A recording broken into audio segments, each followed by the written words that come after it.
now we're finally going to a real third game of a best of three. No remakes, no rematches. Doublelift versus Bjergsen here for all the resources, the kit and caboodle on the line right now. Stress. And hope Doublelift doesn't... what is it actually? Because they just played each other's. Now is this unmirrored? Now you got to play a jungler. You just got to play like Elise, something like that. Elise in mirror would be quite fun. Yeah, yeah, it would. I don't think we're going to see either of those, just for the record. I think it should actually be a champion they both suck on. I don't know Maybe. what that would be, because they just like play everything and they have like A to Z streams, but I'm not sure what it could be. Force them both to play a support. I'm hearing the audience shout Bard. Skarner. Bard would be a fun one. Bard would be awesome. Hecarim, perhaps? Do you pet a horse's nose like that? Wow. Don't try that at home, folks. That's probably not going to end that simply for you. You don't look a gift horse in the mouth, but you can put your hand in it. I mean, unless you got a tandem partner, in which case I guess you only need one. Well, horses usually have tandem partners as the front. That's true. as the back. So Oh, I thought you meant like a jockey when the horse... Oh, that's true. That's like a trio. Yeah, this is true. Doublelift getting a little bit of word from the officials, letting them know, set things up. We're going to get the game started soon. We see him in the lobby getting ready to go. Good old Donald helping out as well. Thumbs up on both sides. Bjergsen gets himself hydrated. Wets the whistle. We're going to be getting into game 3 here. Fire versus fire, and one to get snuffed out for the finals. But it's still, they're getting 150 points plus 50, and then another 25 from Prey and either of these two. So, what do we got here? We are into picks and bans. Champions select the last 1 versus 1. TSM are going to be the bans once again, you have the feel. But what if Doublelift wanted to play Twitch? We already saw him play it. Tough cookies, man. It's out. Also thought about the Scion earlier. That would have been pretty sweet. Soraka would make you want to pull your hair out. No way! Whoa! Doublelift! He's going to give this to Bjergsen in a mid-lane Vel'Koz matchup? He's obviously better than you. So this... like... Wow. This really puts Doublelift, I feel, on the back foot for this one. Bjergsen's had to have tried Vel'Koz much more, Well, obviously. Unless Unless he has a pocket Vel'Koz that we don't know about. Maybe, I believe. Sandbagging Rib, he's got this. I believe in Doublelift right now. I was having a bit of a conversation with him yesterday, just about general things, not so much about 1v1. So I believe in Double. All right. What was he he's saying? had an What was he saying? impressive run. Was he feel confident, or was he kind of mixed emotion? You know, he was pretty confident about the next season. Okay. Looking forward to seeing how TSM do. But I mean, TSM can't lose this, so at least that's something. There's no That's CLG true. in this game to turn that one around. That's gonna feel pretty good. Also, they beat some foreign teams coming into this play. And that's great. Knocking down doors that they've had trouble with. We'll see. Straight up the middle to the players. We are almost ready to get on to the Abyss. This is our final matchups. No snowballs to get that remake in. Vel'Koz versus Vel'Koz. Doublelift versus Bjergsen. It's so fitting that they're now on the same team and they actually have to do this. But it's all for the resources. As we said before, as James put that wager on the line, both players have agreed. I don't know how true that's going to stand throughout the season. But we will find out. Doublelift did not find a misclick through his champion selects. We will get the 3rd mirror match in a row. We are on the Abyss. Let's hear it for both players. One's going to come out with 150 points for their team. Doublelift versus Bjergsen. Oh yeah, I'm so ready for this. Skill shots are plenty in this matchup. Yeah. Oh, it's all about the angles. This is geometry. I wonder if they're fully aware, Doublelift, of the 6 and the ticking of Vel'Koz's damage. Maybe. And how that pretty much explodes on that 3rd. Yeah, so Doublelift doesn't get out of the ult fast enough to really do a lot more damage than you're expecting. But we're going to have a lot of math in this one. I want to see how good they are using their protractors with these keys. This is such a... Hey! Such a crazy matchup to watch. More of a compass. They're just trying to create shapes on the map. Yeah. Just make a square. Go back already? Just needs that mana back. What a joke. I've been throwing out too many Qs. Oh, all right. Noodle fight. Swing the spaghetti, boys. It's one of my favorite auto attack animations in the game, actually. Just whips it. Like, this and Alawi would actually be I was my just perfect gonna bot say, lane. we had an Alawi mirror. I played one of those. Not I am fun. so sorry. Not fun. Also, don't try her at support. Oh, really?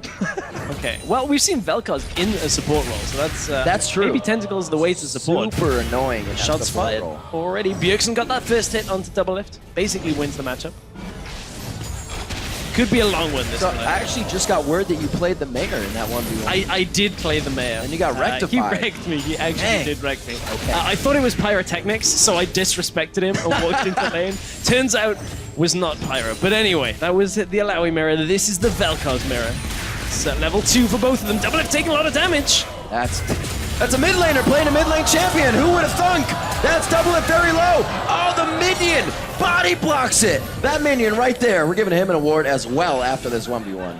Body blocks it, but Doublelift managed to flash away. Bjergsen still has his. Could look to flash Q here. Yeah. Flash Q auto may just about be enough. Doublelift is healing up though. Will tick up from that health potion. Thunderlord's Decree is Cause math.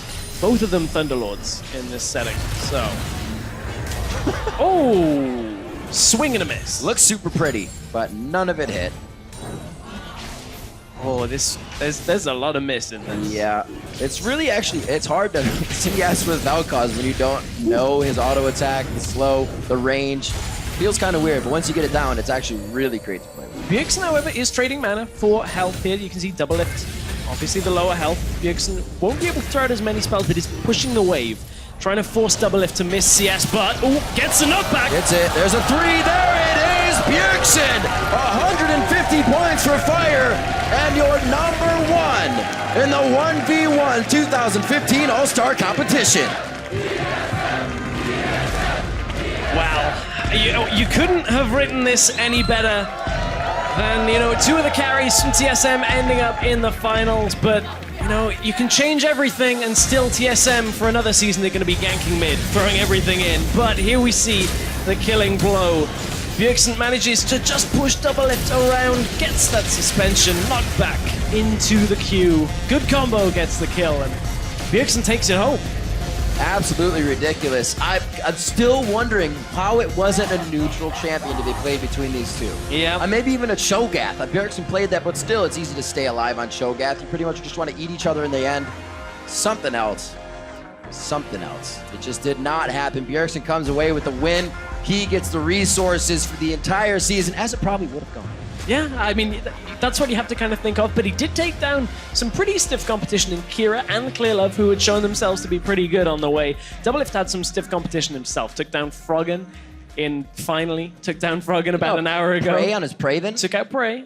Some pretty big names. I would say Doublelift had the harder road there, perhaps, but Bjergsen just shutting him down on that Vel'Koz, man. Absolutely ridiculous. Well, we're definitely going to hear from the champs and Doublelift. Let's throw it over to Dash and see what they have to say. Thank you very much, gentlemen. I am standing on side with our champion, Bjergsen, as well as our runner-up, Doublelift. First off, congratulations, Bjergsen, on the victory. How does it feel to know that out of a pool of 30 players here, some of the best players in the world, you came out on top of the 1v1 tournament? Well, of course, it feels really good. I know there were some people that maybe didn't try as hard as people like me and Doublelift, but still, it feels really good to be in the end. And still, to bring some fun matches and play some champions like Zed, Vayne, and Vel'Koz that you wouldn't normally expect in 1v1s. Kasing, to name one of them. I'm just kidding. He knows that I'm kidding. Everyone, Doublelift, though, over to your side. Bjergsen just mentioned that he got to play 2 mid laners in that best of 3. How did you let that happen, given the odds over to him? I don't know. He has seniority in TSM. He can tell me whatever he wants to do. I just have to listen. I'm just kidding. The first game, we were like, we should do signature champ mirrors. So obviously we're going to win those mirrors. I threw those Zed game, I'm not going to lie. And then the third game is just like, it's kind of like neither of us really play Vel'Koz. Maybe it has like a little bit more experience with him because it's the mid lane champ, but oh well. Yep. Oh well. Now I do have to point out that in the middle of your guys' best of 3, Reginald tweeted out that he, the winner of this best of 3, had to play him in a best of 3. So that means that you're going up against Reginald in a best of 3. It sounds like. I guess you might have to do this on your own time, but are you fairly confident that you can, take him down in 2 out of the 3 games? I'll play him for the trophy, sure. Oh, all right.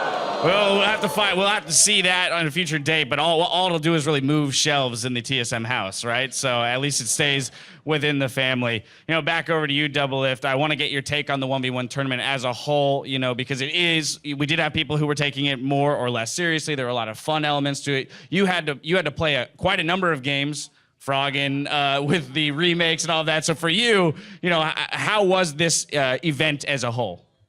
Yeah, the best of 7 versus Froggen, really just a good experience. I I mean, we had nothing really to do in the like player lounge or whatever, so me and Bjergsen would just run 1v1s, and I think I had like a 10% win rate, and then I went home and I 1v1 Hanser sometimes, and he just wrecked me every time too. So really didn't expect to make it to the finals. Don't know how it happened, but nice job, everyone.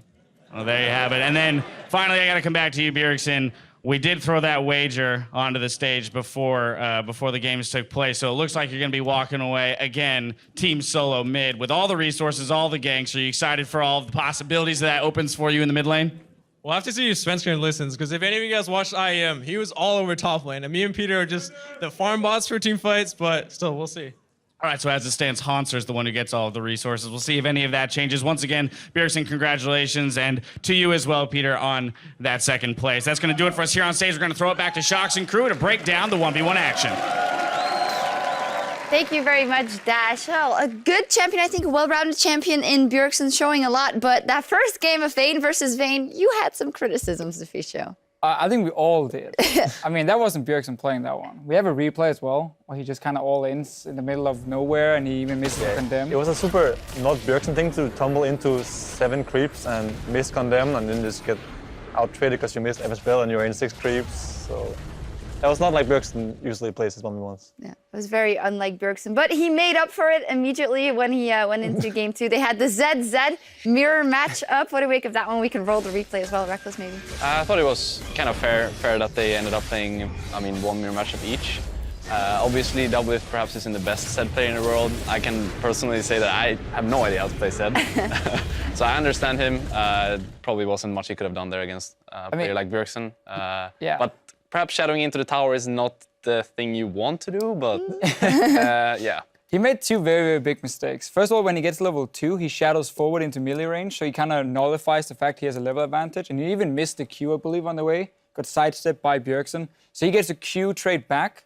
So you even lose the trade when you're level up, and then obviously you decide to jump into tower. Well, if he steals the E, then he doesn't even trade on him anyway, so it's hard to make the level up that useful. Shadow Q? Yeah, you get a shadow Q that does I actually 45 think damage. skilling E level 2 like Bjergsen did was much more efficient, because after all, as we explained so many times now, it's so much about pushing and having the lane control. And Doublelift actually had it up until the point he skilled Shadow level 2 and did that mediocre trade, as you said, and then Bjergsen just took it back into control. Yeah, Doublelift doing almost everything correctly, but falling to Bjergsen. That does mean that it's 2 players from Team Fire that were in the 1v1 finals, and they have earned 200 points, giving them a 100-point lead over Team Ice. So 775 up against 675. That means if Team Ice ends up winning the best of 3 and Team Fire wins the All-Star, that'll be 200 points, and Team Ice wins 300 points in the best of 3. We get our tiebreaker. It's all set, Niels. The stage is I so don't think ready. anyone understood the point thing, but yeah, I actually a bit hope that we get the 1v1 against Captain Jack, just so I get a chance to play something and I can take the victory. I personally have full faith in Coach Niels. I don't. I'm pretty sure. You don't? No. Wait, you don't? What's that? I don't trust in the Danes anymore. Oh. Well, Bjergsen just won the Yeah, one he's versus one American tournament. Dane. He's American Dane. He's American Day now. Well, we'll see if it ends up happening. That may be it for the Howling Abyss, but the action doesn't stop here. After the break, the best of the best will take to the stage for a 5 versus 5 clash. And before we go, we'll hear from another legend on the Rift, your North American top lane all-star, Dyrus. Hey everyone, I'm joined by Dyrus, who recently capped his 5-year legendary esports career at Worlds. And it's been so long, Dyrus. You were 19 years old when you joined TSM, 18 when you started playing League competitively. After this whole journey, if you could say one thing to 18-year-old you right now, I'm you at 18 years old, what would you say? Don't leak any strategies and be as healthy as you possibly can. But it's been a long career, 202 NALCS games, including playoffs. Most assists ever for a top laner. You've been to all 5 World Championships. You've been to all 6 North American LCS finals. 51,557 CS, which is the 3rd most all time. Do those numbers mean anything to you? Yeah, it means a lot to me in a way of where it's shown how long I've actually played the game. Not so much for the top of my performance of in a single game, but more of how long that I've been doing it for. With all of that, when did you actually decide to retire and step away from the game? So as I played League more and more, I was the kind of player that was okay with second place. And when I first joined TSM, I wasn't fully on the same page. I didn't understand their passion and drive into the game until I lost at Season 2. And I didn't realize how serious it was until I made the big mistake. And as time went on, like a lot more pressure came onto me. So I tried my hardest to make my teammates happy with me. I tried my hardest to like do my best, learn as much as I can. I tried to throw away my pride, and I tried to just, you know, not only for myself, but for the team that's given so much to me and given me an opportunity to do something like this, and I wanted to repay them back. But unfortunately, in the end, I started to feel like I wasn't as good as I used to be. And as time went on, if I felt like I was letting my teammates down, I felt it was probably time to step down. And I think this was probably the best time for me to step down, not because that I didn't really have the mechanical skill, but more I didn't have the mentality, I didn't have the motivation to keep going. Do you ever, and were you ever worried about your legacy? How do you think you'll be remembered versus how you want to be remembered? For me, it's definitely a bonus if I can be remembered in a good way, but it was all about doing the best I could for my team. It doesn't matter if I'm looked at as a really bad player or like an evil villain or whatever. All that mattered to me was that if my teammates were happy with me, I was happy. You've obviously been playing across 5 competitive seasons. You mentioned some of the difficulties you had in the last one, but if you had to rank the seasons kind of against each other, what would have been your favorite year of playing League of Legends? Season 4 was my favorite year of playing League of Legends because it was the closest we ever were to winning the World Championships. It's just that Samsung White, the team that did win, was just so much better than everyone else. We were able to compete with the top teams across all regions. We were able to scrim with Samsung White, and we took a couple games off them. We couldn't beat them, but we could beat literally everyone else in scrimmages. So that was the kind of year where I felt like I've worked really hard and my hard work and effort really, really paid off. But at the same time, we were so close, yet so far. What do you think you'll miss the most about playing competitively? My most favorite things about playing competitively is being able to perform on a stage in front of many, many people. And when I did have those moments, it made me the most happy.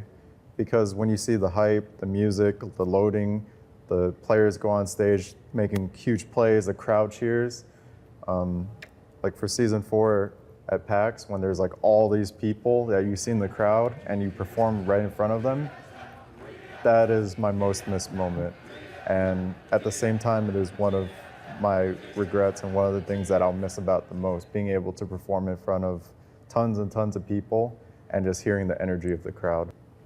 All right, well, thank you very much, Darius, and I wish you luck.